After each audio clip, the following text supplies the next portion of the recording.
kutokea Kiwalani. Ndio. Mtume, mimi tangia nimemzaa huyu mtoto. Ndio. Alikuwa anaumwa. Kwanza nimemzaa, baada ya masaa mawili mtoto akawa anabadilika rangi, anakuwa na rangi ya blue upande. Masaa mawili. Ndani ya masaa mawili. Upande wa mkono wa kushoto anakuwa wa blue, upande wa mkono wa kulia kuanzia yani anagawanyika hapa katikati ya uso. Anakuwa rangi nyingine. Anakuwa rangi nyekundu na blue. Akibadilika anakuwa huku mwekundu, huku wa zambarau. Siku ya pili natoka na hospitali, tunarudi nyumbani.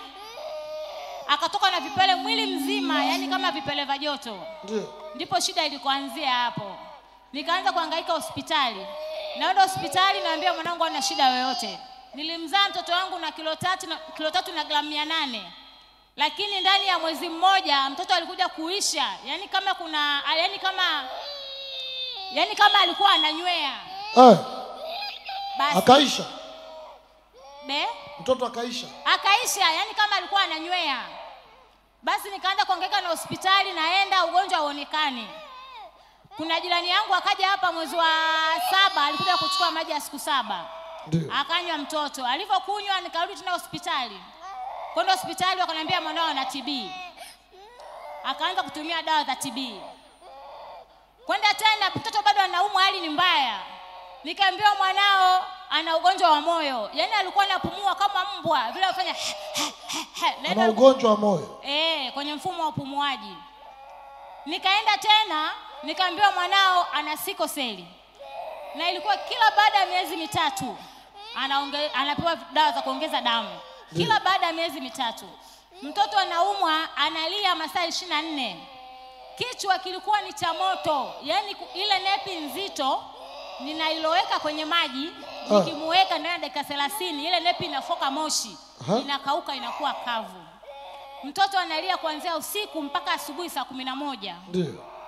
Imeenda hiyo hali, mwanangu alikuwa fuvu. Yaani nyama zimegandamana na mifupa. Ndio. Mbavu za kifua nilikuwa nazihesabu, za mgongo, yani alikuwa anatisha. Hata nje mwanangu alikuwa atoki. Ndio. Nikimpeleka kliniki, mwanangu ana mwaka 1.5, ana kilo 5. Kilo 5.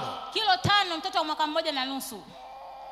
Yaani alikuwa ni mtoto namgeuza, nambeba. Yaani nilikuwa nasubiri tu nione Mungu mwenyewe ataamua nini, muda gani na saa ngapi. Ndio. Lakini cha kustaajabu, ndani ya miaka 2, siku hiyo ya mkesha wa taifa. Mkesha wa taifa. Nilimshangaa Mungu wako Mtume. Aha. Mtoto hajawahi kutembea. Alikuwa atembei. Hajawahi kukaa. Ni wa kulala tu na mgeuza. Akila chakula tu mtoto, tumbo linakuwa kama lina matuta 3. Na alikuwa haongei. Haongei. Mtoto anatapika. Yaani chochote unachomtia tumboni anatapika.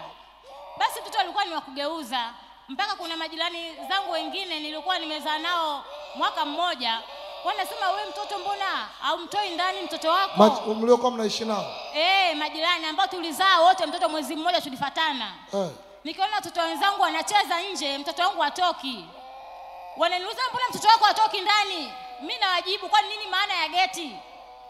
Kumbe mtoto wangu anaumwa yuko ndani.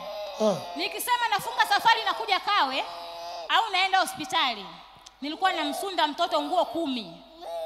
Namvalisha soksi huku pea 5 huku pea 5 ili aongezeke, ili aonekane kwa watu kwa mtoto wangu ni mnene. Yaani alikuwa ni kama kifurushi hata kumbeba mgongoni Mtume. Nilikuwa namvalisha pampers, namvalisha nepi, yani chini namvalisha suruali 5. Juu namvalisha nguo 5, nammalizia na kama ni koti au jacket nje nammalizia. Na nikitaka kumbeba nafanya kumnyanyua ili aonekane kama ni mtoto. Ndio. Lakini sikukata tamaa. Niliendelea kuja hapa, yani mpaka watu mtaani wakawa wananishangaa. Wananiambia mama Mwamposa, kila siku niko Mwamposa, kila siku niko Mwamposa, mbona mtoto sasa tumuone huku nje? Mimi naambia ni sawa, lakini nitakuja kumuona mtoto wangu siku moja. Ndio. Siku hiyo umetangaza mkesha wa taifa, mtoto wangu anaumwa. Nikamwambia Mungu, mtoto wangu hajawahi kukaa, hajawahi kutembea mpaka hivi. Na kwenda kurudi na miguu ya mtoto wangu. Na kwenda kurudi na miguu ya mtoto wangu.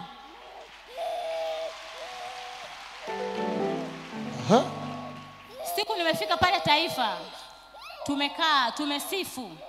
Mtume unaingia uwanjani, unaingia kwenye kile kinjia pale kwenye geti la uwanjani. Ndio unaingia sasa mdaulo saa 5 ile.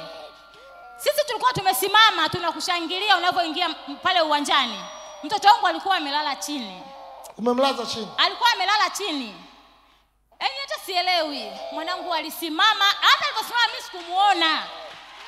Wewe unashangilia huku naye amesimama? Mimi nashangilia, tena mimi napiga makofi hivi ya chini.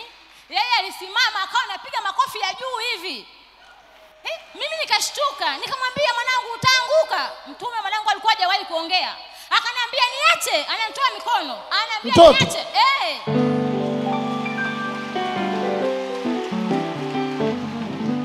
Pigia Yesu makofi ya juu.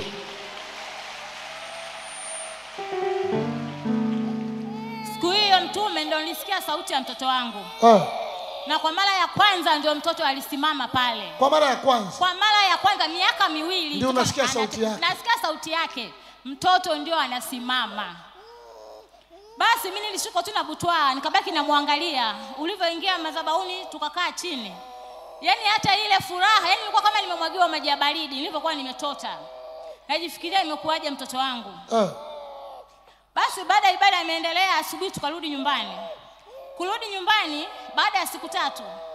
Mimi nimekaa sebleni na baba yake. Ndio. Naona mtoto anatoka chumbani na stuli.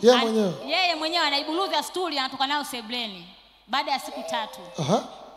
Tumekaa baada ya wiki moja. Namuona mtoto anashuka mwenyewe kitandani. Anatoka sebleni. Huyu ni mmoja kati ya wale walioshuhudia pale Vingunguti katika shuhuda za mtaa kwa mtaa. Pigia Yesu makofi ya juu. Haleluya. Sasa unalia na Yesu amekuponya. Eti. Unaitwa nani? Haya mshusha atembee. Mwambie akufuate.